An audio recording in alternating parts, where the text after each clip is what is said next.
지난주 이 시간을 통해서도 여러분에게 설교를 했는데 지난주 제가 한 설교 제목을 혹시라도 기억하시는 분 계십니까?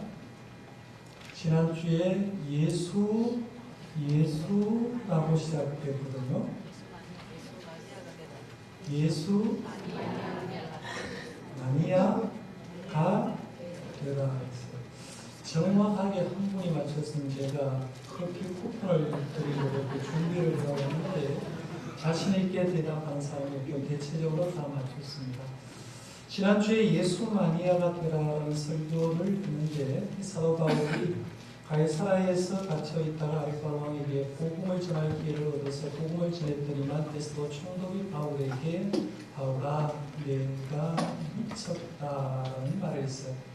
미쳤다는 말은 헬라어로 마이네라고 제가 말씀드렸고 미치라는 헬라어로 마니안이라고 말씀드렸습니다. 그리고 이 마니안에서 파생된 단어가 영어로 마니아라고 했죠. 매니아인데 표준어로 이제 번역할 때는 마니아라고 이렇게 했는데요.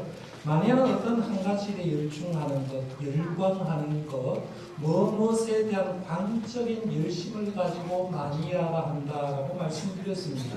어떤 한 분야에 열정을 가지고 있고 광적인 열심을 가지고 있는 사람은 그 분야의 마니아가 된다라고 했는데 사도 바울은 예수 마니아가 되었다고 말씀드렸고 우리들도 예수 믿으면서 대충 예수 믿고 믿지 말고 예수의 마니아가 되자라고 말씀을 드렸습니다. 한 주 지났는데 제가 설교를 하고 나서 한번 생각해 봅니다. 오늘 우리 성도님들 가운데 예수 마니아가 되려고 하는 성도가 얼마 정도가 될까? 그렇지 많지는 않을 거다라고 생각해 봤어요. 또 예수 마니아가 되고 싶은데 어떻게 해야 예수 마니아가 되는지를 모르는 사람들도 의외로 많겠다 이런 생각을 해봤습니다. 전자도 문제요 후자도 문제라고 얘기할 수가 있습니다. 사도 바울은 예수 마니아가 되었다고 하는데 사도 바울은 어떻게 예수 마니아가 되었을까 생각해 보면 제가 사도 바울에 대해서 그동안 생각해 보면서 세 가지 이유 때문에 예수 마니아가 되었을 거라고 추정해 볼 수가 있는데요. 하나는 부활하신 예수를 만남으로 통해서 예수 마니아가 되었다고 볼 수가 있습니다. 원래 사도 바울은 예수를 인정하지 않은 사람인데 다메섹 도사로 가는 길에 부활하신 예수를 경험합니다. 정오 태양빛보다 더 강력한 빛으로 임하신 부활하신 예수를 눈으로 보게 되고 그 부활하신 예수님이 귀로 음성을 들려주고 결국에는 자기가 실명했는데도 불구하고 3일 만에 부활하신 예수님 때문에 눈이 떠지는 그런 경험을 하고 있는 걸 보게 됩니다. 이런 것을 통해서 사도 바울은 부활하신 예수를 만남으로 통해서 예수 마니아가 되는데요. 그동안 사실 사도 바울은 이성을 중요히 여겼고 지성을 굉장히 중요히 여겼던 사람인데 부활하신 예수를 만남으로 통해서 그의 삶이 완전히 뒤바뀌어지는 것을 보게 됩니다. 그래서 그는 예수 마니아가 되었다고 볼 수가 있고요. 두 번째 사도 바울이 예수 마니아가 된 이유를 얘기한다고 하면 예수님을 만난 다음에 아라비아 강야에 가서 3년 동안 신학 수업을 했기 때문이다라고 볼 수가 있습니다. 우리 알듯이 사도 바울은 바리새인 중에 바리새인이라고 얘기합니다. 그러면 바리새인이라고 하면 성경 말씀을 정통한 사람입니다. 구약 성경을 정통한 사람인데 성경 말씀을 정통한 사람으로 자기가 만난 부활하신 예수님이 과연 구약 성경에 예언한 메시아인지 점검 작업을 들어갔다는 거죠. 창세기 3장 15절에 말하는 그 메시아가 예수님입니다. 이사야서에서 얘기하고 있는 그 메시아가 예수님일까를 아라비아 광야에서 3년 동안 홀로 신학 수업을 하면서 예수님은 구약에 예언된 메시아구나라고 성경 말씀을 통해서 분명히 알았기 때문에 예수 마니아가 되었다고 말할 수 있습니다. 또 한 가지는 어려운 순간순간마다 예수님을 체험했기 때문에 예수 마니아가 되었다고 볼 수 있는데요. 그동안 우리가 사도 바울의 삶을 생각해보고 전도행을 생각해봤습니다만은 바울은 힘들고 어려운 순간에 주님이 베푼 기적 체험해줘요. 진짜 어려운 순간에는 주님께서 밤중에 나타나셔서 환상 가운데 사도 바울에게 말씀해주는, 주님을 만나는 그런 경험들이 있다는 거죠. 그러니까 매 순간 삶의 어려운 순간마다 부활하신 예수를 삶에서 체험하고 용기를 얻었기 때문에 사도 바울은 예수 마니아가 될 수밖에 없었다고 보게 됩니다. 그러면 오늘 우리들도 사도 바울처럼 예수 마니아가 되려고 하면 이 세 가지 조건만 충족되면 되겠구나 라고 생각할 수가 있죠. 성도 개개인이 부활하신 예수를 만나면 예수 마니아가 되는 거죠. 성도 개개인이 신구약 성경을 좀 연구하면서 성경에 말하고 있는 그 메시아가 우리가 믿고 있는 예수님이다라고 생각하면 그 어떤 순간에도 예수님이 나의 구세주라고 생각하고 주님을 자랑할 수 있는 예수 마니아가 될 수 있고요. 삶이 때로 어렵고 힘든 순간마다 예수님이 함께 한다는 사실을 알고 체험하게 되면 예수 마니아가 될 수 있다는 얘기입니다. 그러면 이 세 가지만 충족되면 말도 하지 않아도 우리 성도 가운데 저 사람도 예수 때문에 미친 사람, 저 사람도 예수 때문에 미친 사람, 우리 교사들도 예수 때문에 미친 사람이라고 하면서 남들이 볼 때 예수 마니아가 될 수 있다라고 볼 수 있는데요. 조금 더 한번 깊게 생각해보면 이런 겁니다. 부활하신 예수님을 만나는 경험, 이건 여러분의 목사님 제가 할 수가 없습니다. 죄송하지만 부활하신 예수님을 제가 여러분에게 만나게 할 수는 없습니다.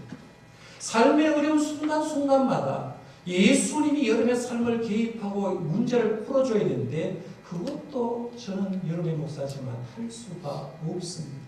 이 부분은 하나님께서, 예수님께서, 성령님께서 여러분을 1대1로 터치해 줄 때야 가능하다는 것. 그러니까 여러분이 신앙생활하면서 내가 예수님을 만났다고 얘기할 때 언제 만났습니까? 얘기했을 때 20년 전에 만났습니다. 30년 전에 만난 기억이 있을 겁니다. 그런데 그 기억만 가지 말고 지금도 내 삶에 부활하신 예수님, 성령님께서 지금도 이렇게 역사하고 계시다고 삶에서 고백하시길 바랍니다. 그래야 예수 마니아가 되는 거예요. 제가 그런데 여러분이 할 수 있는 게 하나가 있어요. 그게 뭐냐면 신구약 성경 말씀을 통해서 강론하면서 이 말씀 속에 있는 분이 우리가 믿고 있는 예수님이다라고 자신있게 얘기할 수 있어요. 그래서 그 얘기를 좀 오늘 말씀을 풀어드리려고 하는데요. 오늘 함께 나누려고 하는 말씀은 사도행전의 말씀이 아니라 이사야서의 말씀을 좀 나누려고 하는데 이 말씀은 우리 알듯이 이사야 선지자는 주님 오시기 전에 한 700년 전에 예언했던 주의 종입니다. 이 말씀이 예언을 언제로 내다보느냐 하면 61장 말씀이 내다볼 때는 자기가 사역했을 때 한 150년 후에 일어날 일을 1차적으로 좁게 얘기하는 거예요. 그러니까 150년에 어떤 일이 있냐면 이스라엘 나라가 멸망합니다. 바벨론에 들어가서 70년 포로 생활하고 포로에서 이스라엘 유다 땅 예루살렘으로 귀환했을 때 이런 일이 벌어질 거다라고 예언한 말씀이라고 오늘 본문 말씀이에요. 조금 더 넓게 들어가면 그 포로 귀환 후에 한 500년 후에 있을 예수님이 진짜로 이 세상에 오셨을 때 세상은 이렇게 변할 거다라고 얘기하는 말씀이 바로 오늘 본문 말씀입니다. 그러니까 오늘 본문을 보면서 이렇게 보시면 됩니다. 주전 700년 전에 있었던 이사야가 보이고 그 다음에 이사야 선지자가 사역했을 때 150년이 지난 다음에 바벨론 포로에서 들어왔던 이스라엘 백성 예루살렘이 보이고 거기서 또 500년이 지났을 때 예수님이 태어나시고 예수님이 사역했을 때가 보이면 세 가지가 동시에 보인다고 하면 성경 말씀이 굉장히 재미있게 보일 거예요. 그걸 좀 얘기하려고 하는데요. 예수님은 오늘 본문 말씀을 어떻게 하는가 받아들였나 한번 생각해 볼 수가 있는데 예수님이 동생을 사역하면서 나사렛에 한 회당에 들어갔습니다.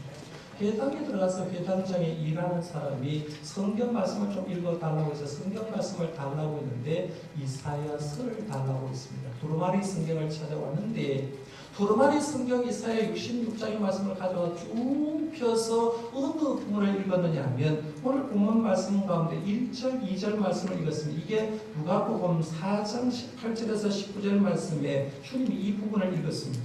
주의 성령이 내게 임하셔서 이는 가난한 자에게 복음을 전하게 하시려고 내게 기름을 부으시고 나를 보내사 포로된 자에게 자유를 눈먼 자에게 다시 보게 함을 전파하며 눌린 자를 자유롭게 하고 주의 은혜의 해를 전파하게 하려 하심이라 하였더라라고 하는 이 부분을 예수님이 부르마리 성경을 가지고 읽었습니다.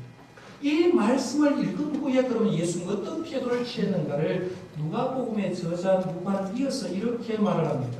책을 덮어 이사야서를 덮었다는 거예요. 그 맡은 자에게 주시고 이르되 회당에 있는 자들이 다 주목하여 보더라. 이에 예수께서 그들에게 말씀하시되 이 글이 오늘 너희 귀에 응하였느니라 하시니라고. 예수님이 이사야서 이 말씀을 읽은 다음에 책을 덮어놓고 예수님이 어떤 말씀을 강론할까 예수님을 주목하고 보는데 예수님이 그들에게 이런 말하는 거예요. 이 글이 오늘 너희 귀에 응했단 말이에요. 이 말은 무슨 말이냐면 이 예언된 모든 말씀이 지금 너희에게 성취되었다 이 말이에요.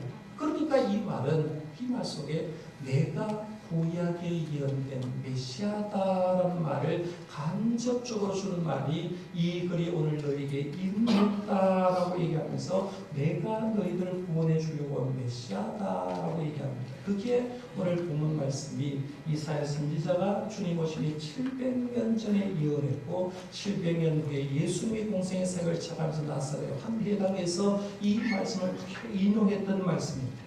이사야 선지자가 예언한 예수님은 어떤 분인가? 1절 2절 말씀입니다. 오늘 본문 1절 2절 말씀 한번 같이 읽어봅니다. 주 여호와의 영이 내게 내리셨으니 이는 여호와께서 내게 기름을 부으사 가난한 자에게 아름다운 소식을 전하게 하려 하십니다.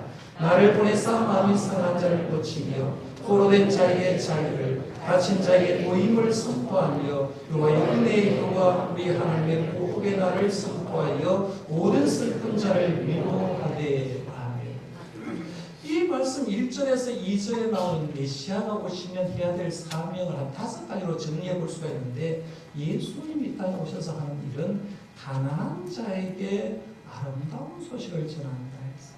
예수님이 공생의 사역하면서 만났던 사람들은 대부분 아브라함의 땅의 백성입니다. 가난한 사람들이었어요. 마음이 상한 자를 예수님이 고쳐준다고 했습니다. 이런저런 이로 마음이 상해 있는 사람을 예수님이 고쳐주고 세 번째는 포로된 자에게 자유를 주는 거예요. 죄의 포로, 사탄의 포로가 된 사람에게 자유를 주는 거예요.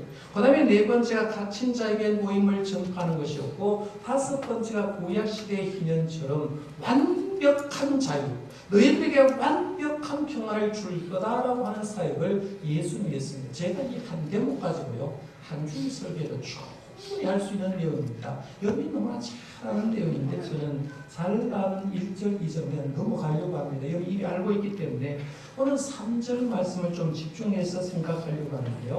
3절 말씀을 한번 같이 한번 읽어보겠습니다. 시작. 무릇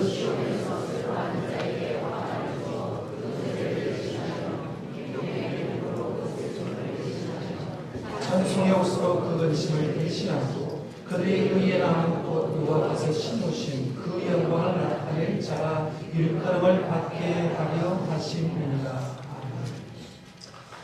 친절하게 파란 글씨로 엿것을 표현했는데요. 3절 말씀에 반복되어서 나오는 말이 한 단어가 있는데 3번 반복되어서 나오는 말이 있습니다. 어떤 단어입니까? 대신이라는 단어죠. 화관을 주어 그 죄를 대신한다. 기쁨의 기름으로 그 슬픔을 대신한다. 찬송의 옷으로 그 근심을 대신한다고 하면서 3절에서 강조하는 말은 예수님이 오시면 너희들이 가지고 있는 이런 것 대신에 이걸 주겠다라고 얘기합니다. 이 대신의 의미 가운데는 교환의 단어가 있습니다. 네가 가지는 것을 이걸 받고 내가 이걸 교환해 주겠다는 그런 의미가 있고요. 대신한 말 속에는 이미 하나가 아닌 둘이 있다는 그런 의미입니다. 그래서 대신한 말은 있는데요. 그럼 대신의 예를 제가 한번 들어볼게요. 뭐 예가 될런지 모르겠는데 지금부터 한 100년이나 150년쯤 우리 나라를 한번 생각해 보는 겁니다. 시골에 농번기 때 사람이 농사를 짓지 못하니까 사냥을 좋아하는 사람이 이제 산에 가서 사냥꾼이 있다고 생각해 봅니다. 11월 달부터 12월, 1월, 2월, 3월 정도 이 산에 있는 사냥꾼은 이제 산에 가가지고 사냥을 합니다. 산짐승을 잡았겠죠. 토끼도 잡았을 거고, 호랑이도 잡았을 거고, 멧돼지도 잡았을 거고, 또 옛날에는 호랑이도 무슨 호랑이도 있으니까 호랑이를 잡았을 겁니다. 호랑이를 잡고 산짐승을 잡아가지고 이 사냥꾼이 하는 거 뭐냐면 그 껍데기 털을 다 벗기는 겁니다. 가죽을 벗겨내는 거예요. 고기는 먹고 껍데기는 벗겨냈다가 봄이 되게 되면 그것을 자기가 다 사용하지 않고 옷으로 입지 않고 시장으로 내려올 겁니다. 그래서 내가 그동안 겨울 내도록 이렇게 사냥꾼이 있어서 가죽을 가지고 왔는데 이 가죽을 시장에서 내어 팔고 대신에 자기가 먹을 거나 돈을 바꾸거나 자기가 입을 옷을 살 가능성이 있다는 거죠. 이게 대신입니다. 가죽을 가지고 와서 팔고 돈이나 음식물로 가져가는 거, 이걸 대신할 수 있습니다. 지난 월요일에 추석 명절을 보냈는데 아마 자식들이 어른들 생각하면서 백화점에 가가지고 좋은 옷을 한 벌 선물해 주셨을 수도 있습니다. 안 해줘도 섭섭하게 생각하지 마세요. 예를 드는 거예요. 자녀가 백화점에 가서 우리 아버지 어머니가 이런 옷을 입었으면 좋겠다 싶어서 자녀의 취향에 맞춰가지고 아버지 딱 갖다 줬는데 아버지 어머니가 딱 보니까 이건 내 취향이 아니야, 마음에 안 들어요. 마음에 안 들면 부모가 어떻게 하느냐면 어느 백화점에 샀어? 라고 얘기하면서 그 제품을 가지고 옷을 가지고 백화점에 가서 헌 것, 마음에 들지 않는 것은 주고 대신 자기가 마음에 드는 옷을 바꿔올 수 있습니다. 이게 대신의 의미라는 얘기입니다. 예수님께서 이 땅에 메시아로 오시면 예수님이 과거 시장에서 어떤 것을 원하는 걸 주고 다시 원하는 걸 바꾸듯이, 백화점에서 자기가 원하지 않은 옷을 주고 원하는 옷을 바꾸듯이 우리의 삶에 좋지 않은 부분을 예수님이 받으시고 우리에게 꼭 필요한 것들을 대신 주신다는 그런 의미입니다. 그럼 오늘 본문 말씀에 보면 3번 대신이 나왔다고 했어요. 그러면 3가지를 주신다는 거예요. 그 3가지 가운데 첫 번째가 뭐냐면, 첫 번째가 죄 대신에 화관을 준다, 이렇게 했어요. 3절 말씀 한번 보십시오.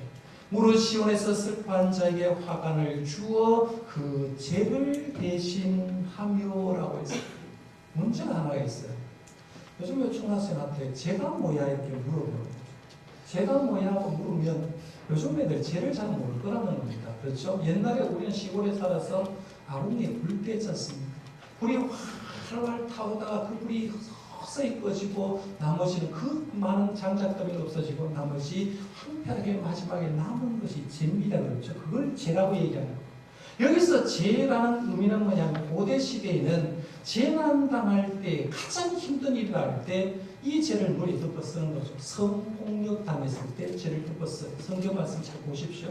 자기가 가정에 어떤 파멸이 있을 때 죄를 덮어 씁니다. 가정에 갑자기 좋지 않은 일이 있을 때 죄를 덮어 쓰는데 마치 죄가 황폐됨을 상징하듯이 내 마음이 이렇게 황폐되었습니다라는 그런 의미로 외적으로 표시한 게 죄를 자기 머리에 덮어 써버리는 거예요. 그런데 화관은 안 됩니다. 흥겨운 승리를 위해서 머리에 쓰는 게 화관입니다. 마라톤에서 1등하면 옛날에 송기정 선수 같은 경우에 월계관을 써줬죠. 요즘도 여러분이 관광지에 가보면 예쁜 여자를 위해서 머리에 화관을 마련하는 걸 보게 됩니다. 그런데 월계수 잎이나 꽃을 가지고 만든 것은 절대로 시든 것 가지고 만들지 않습니다. 살아있고 싱싱한 것을 얘기하는데 푸른 잎과 화려한 꽃을 대신하고 있는 이 화관은 뭘 얘기하냐면 흥겨움을 얘기하고 있고 아름다움을 경험하고 있고 생명력을 얘기하는 거예요. 제 대신의 화관을 이 세상에서 예수님이 없을 때는 죄와 같은 황폐된 삶을 사는 사람에게 예수님이 그 속에 들어오게 되면 살아있는 화관을 주는 역사가 있겠다는 거예요. 성경 가운데 이런 예가 있습니까? 라고 물으면 저는 이런 사람이 생각납니다. 사마리아 수가성 여인 한번 생각해보시죠. 사마리아 수가성 여인은 말 그대로 사마리아 사람입니다. 사마리아 사람은 종교적으로 유대 사람에게는 사람 취급을 못 받았습니다. 더럽고 추하다고 했고 사마리아 지역에는 아무도 유대 사람 발을 밟지 않았습니다. 사마리아 수가성에는 성경 말씀에 보면 결혼을 5번 했던 사람입니다. 5번 했는데 5번 다 실패한 사람. 요즘 그 현대라고 얘기하지만 결혼 한 번 해서 실패하는 게 얼마나 힘들다는 건 이미 여러분이 잘 알고 있는데, 이 여자는 결혼을 5번 하고 실패하고 지금 6번째 어떤 남자하고 사는데 그것이 본 부인이 아니고 아마 처부로 와서 살고 있는 소중한 사람이었어요. 남들이 행복할 때 정오에 물을 떠러 갔어야 하는 사람. 내가 말하는 이 사람은 사마리아 수가성에 죄를 덮어 쓰고 사는 사람이라고 볼 수 있죠. 그런데 그 여자를 누가 만났냐? 예수님이 만나주잖아요. 예수님이 만나가지고 예수님이 자상하게 단호하게 사람으로 말씀하면서 말씀에 깊이 들어가서 얘기하는 게, 이 우물을 먹는 사람은 목마르지만 내가 주는 것을 먹는 사람은 영원히 목마르지 않는다고 하면서 생명수를 소개하고, 그 생명수가 누구냐면 내가 바로 생명수다, 내가 구원자라고 얘기해 줍니다. 이 말을 들었던 사마리아 수가성 여인이 공개적으로 사마리아 성에 들어가죠. 내가 맞는 메시아를 와서 보라고 하면서 사람이 죄를 뒤집어 쓰고 살다가 예수님 만나니까 그의 머릿속에 화관을 씌워주니까 생기 있게 변하는 걸 보게 됩니다. 그럼 신앙생활 하면서 여러분의 삶이 황폐되어 있을지라도요, 하나님의 전에 나와서 예수님 만남으로 통해서 여러분의 머리에 생기가 도는 화관을 쓰고 나가시길 바랍니다. 교회를 통해서 그런 일이 일어나야 돼요. 두 번째, 예수님은 대신해 준다고 했는데, 두 번째가 뭐냐면 슬픔의 눈물 대신에 기쁨의 기름을 대신한다고 했어요. 3절 말씀 보십시오. 기쁨의 기름으로 그 슬픔을 대신하며라고 얘기합니다. 살다 보면 가끔씩 울 일이 있지 않습니까? 근데 생각 한번 해보십시오. 눈에 눈물을 많이 흘리는 여자들이 일부러 여름 촉촉하라고 막 눈 뿌리잖아요. 근데 눈에서 막 눈물이 많이 나면 얼굴이 예뻐집니까? 보이란 것은 어떻습니까? 전문가 아닙니까? 눈에 눈물이 많이 나면 얼굴이 촉촉해지고 예뻐지는 것이 얼굴이 더 말라진다는 거예요. 남복이 상해진다는 겁니다. 그러니까 이 눈에 눈물이 많이 나는 슬퍼하는 동안 그의 마음, 그의 얼굴은 사막처럼 바짝바짝 타간다는 거죠. 우는 사람의 얼굴은 죽은 얼굴이라는 거예요. 그런데 기름을 바르면, 여기서 기름은 이스라엘의 유명했던 올리브 기름을 얘기하는데요. 올리브에서만 풍성한 좋은 기름을 얼굴에 바르면 다시 얼굴이 촉촉해지고 부드럽게 해주고 긴장을 풀어주고 피부를 부드럽게 해준다라고 했어요. 기름을 바르고 얼굴을 해를 보면 그 얼굴이 생생하게 생기가 살아난다고 얘기합니다. 예수님 사역하면서 슬픔의 눈물을 가져가고 기쁨의 기름을 발라준 적이 언제 있을까요? 예를 하나 들어볼까요?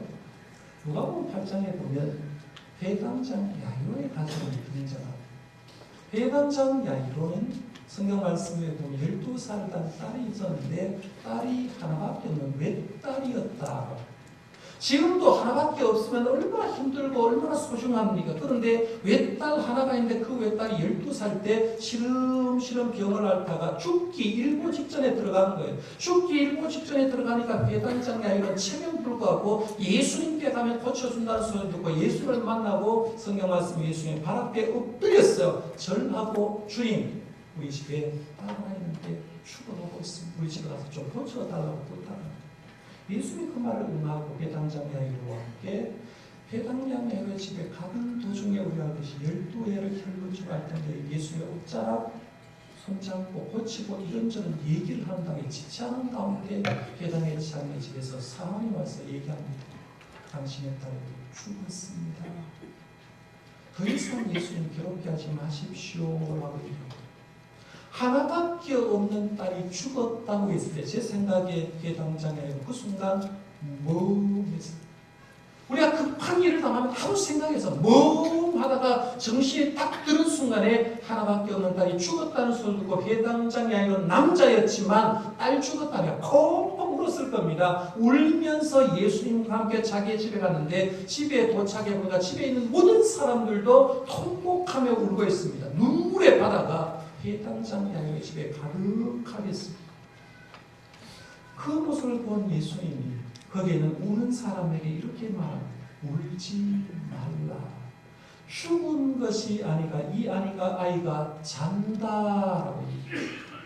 분명히 이방인 회당장이 하였다는 죽었어요. 사람들이 통곡하고 있습니다. 통곡하고 있는데 죽었는데 죽었지 않았다고 얘기하고, 죽었는데도 불구하고 이 아이가 잔다라고 얘기를 하니까 사람들이 비웃었다고 성경은 쓰고 있습니다. 비웃었지만 예수님은 그 비웃음을 뒤로하고 죽은 아이를 향하여 달리다붐이라고 했죠. 이 달리다붐이라는 말은 내가 내게 마누니 소녀야 일어나라는 뜻이거든요. 그러니까 아이야 일어나라. 영이, 그 사람이 빠졌던 영이 아이 속에 들어갔고, 아이 속에 들어갔더니가 그 아이가, 죽은 아이가 일어서서 앉았다라고 얘기합니다. 예수님은 그 아이가 그동안 먹지 못하던 거 알고 아이에게 먹을 것을 주라 이렇게 명령을 합니다. 잘 생각해 보십시오. 결국에는 그 가정에 뭐가 가득했을까요? 기쁨이 가득할 수 있죠. 슬픔의 눈물이 가득한 그 가정에 예수님이 들어가니까 슬픔의 문제가 끝이 나고 그 대신에 얼굴에 기쁨의 기름이 가득합니다. 여러분의 집에 슬픈 문제가 있습니까? 그 슬픈 문제 주님께 가져오시기를 바랍니다. 그리고 주님께 맡기시고 나가실 때는 기쁨의 기름을 발라서 나가시길 바랍니다. 이게 우리 예수 믿는 거예요. 그 다음에 세 번째 대신 준다라고 하는 것은 근심 대신에 찬송의 옷을 준다고 해서 오늘 예배 시간에 찬송을 불렀는데 3절에 그런 말을 했습니다. 찬송의 옷으로 그 근심을 대신하시고 라고 했습니다. 사람이 근심이 있으면요, 아무리 잘생겨도 저 사람 표정이 별로 밝지를 않습니다. 근심이 있으면 힘도 없고 생기도 없어요. 무기력하고 아무것도 할 수가 없고, 남들은 밖에 나가서 놀라고 얘기하는데 근심 있는 사람 밖으로 가서 사람 만나기도 싫습니다. 근심이 있기 때문에. 그런데 그 근심을 주님은 근심 있는 사람의 그 근심을 대신해서 찬송의 옷을 준다고 했거든요. 이 옷을 유진 피터스 목사님과 번역을 어떻게 했느냐면 망토라고 했어요. 이 망토는 평상시에 옷을 입다가 밖으로 나갈 때 입는 옷을 망토를 얘기하는데, 우리로 말하면 코트를 얘기할 수 있습니다. 겨울로 말하면 이미 입고 있는 옷 가운데 밖에서 사람 만나려고 입던 코트를 준다는 거예요. 코트를 주는데 찬송의 코트를 주겠다라고 얘기하는 거예요. 그러니까 이 말씀을 잘 보면 코트를 입은 사람이 열렬하게 세상에 참여하고 싶어집니다. 생동감 있게 변한다는 거죠. 그렇게 변하고 일하거나 놀 준비가 다 된 상태를 얘기하는데, 근심 있는 사람 만나기도 싫은 사람이 예수님께서 찬송의 옷을 주시면 그 가정이 잔치 분위기가 된다. 성경에 이런 단어가 있을까요? 누가복음 15장에 황자, 잘 생각해 보십시오. 황자. 아버지가 살아계신데 유산 달라고 하면 아주 나쁜 사람. 유산을 정리해서 혼돈에 가서 호랑방탕하고 결국에는 친구 없어지고 돈 없어지니까 먹고 살려고 돼지 치는 집에 들어가서 돼지 지역 열매를 먹는데 배가 부르지 않아서 힘들었어요. 황자에게 오는 것은 말 그대로 근심이었어요. 삶의 의욕도 없고 희망도 없고 목적도 없고 아무것도 없는 근심 그 자체의 사람이 황자가 마지막까지 내려간 그 자리에서, 그 마지막까지 내려간 자리에서 그는 누굴 생각하느냐? 아버지를 생각하는 거예요. 집에 있는 아버지 집에 콩꿀이라도 먹고 사는 거 걱정 없는데, 그러면 나는 아버지 집에 가서 콩꿀이 하나도 좋으니까 아버지 집을 가야 되겠다고 생각하고 아버지 집을 먼 거리에서 오게 됩니다. 아들 집 나가고 나서 황자의 아버지는 아들 언제 오나 기다렸습니다. 보는데 저 멀리 둘째 아들 보고 있습니다. 아들이 먼저 아버지 본 게 아니라 아버지가 먼저 아들을 보고 달려가서 안아주고, 그리고 그 집에 들이면서 그 아이를 회복시켜주는데, 성경 말씀에 보면 제일 좋은 옷을 입혀주고 손에 아들의 지위 반지를 허락해주고 발에 종이 안에는 아들이라고 신을 신겨주는 걸 봅니다. 그리고 성경 말씀 끝에 보면 그의 집에 아들 돌아왔다고 소를 잡고 동네 뭐 했어요? 잔치를 했습니다. 근심 대신에 찬송의 옷을 준 케이스, 황자의 집이라고 볼 수 있죠. 어떻습니까? 예수님은 아주 시장과 같다고 할 수 있죠. 예수님은 백화점과 같다. 예수님은 무역 거래소와 같다고 할 수 있습니다. 우리에게 필요하고 없는 것들, 힘든 것들을 주님이 받으시고 대신에 우리가 좋은 것, 필요한 것을 주시는 분이 바로 예수님이라는 거죠. 예수님은 제 대신에 화관을 주시는 거예요. 예수는 슬픔의 눈물 대신에 기쁨의 기름을 주시는, 예수님은 근심 대신에 찬송의 옷을 입혀 주시는 분이다. 이사야 선지자는 이걸 노래하는 거죠. 지금부터 150년 지나면 너희들이 바벨론 포로 생활하다 귀환해서 이런 역사를 경험할 거다. 그리고 그 노통에서 500년이 지나면 예수님이 오셔서 너희에게 이런 삶을 주겠다라고 예언한 내용이 오늘 보면 이사야 61장의 말씀입니다. 성도 여러분, 말씀을 읽겠습니다. 여러분 삶을 살아가다가 이런저런 이유 때문에 힘들지 않습니까? 낙심하지 마시길 바랍니다. 이미 주님은 여러분이 가지고 있는 그 힘든 문제, 울려고 하는 문제, 근심의 문제, 주님께서는 더 아시고 그 근심의 문제를 주님께 내놓기를 바랍니다. 내놓고 그러면 주님은 계시를 주겠다는 거예요. 중요한 건 인내하는 거예요.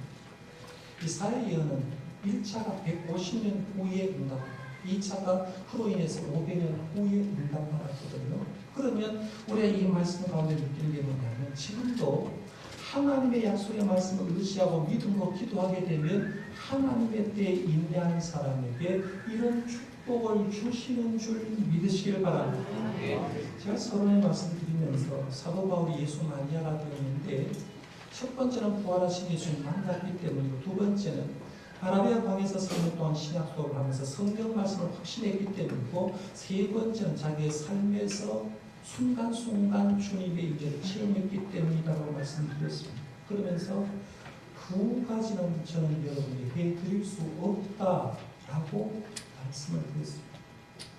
그러나 여러분은 저는 두 가지를 해줄 수 없지만 그러나 여러분은 세 가지를 다 얻을 수 있는 줄 믿으시길 바랍니다. 내가 하나님께 매달려 내가 기도하고 목회자가 할 거는 여러분이 목회자가 소개해드리고 여러분이 이 세 가지를 하셔서 사도 바울처럼 진짜 우리가 예수 마니아로 살아가는 저와 여러분들 되시기를 바랍니다. 기도하겠습니다.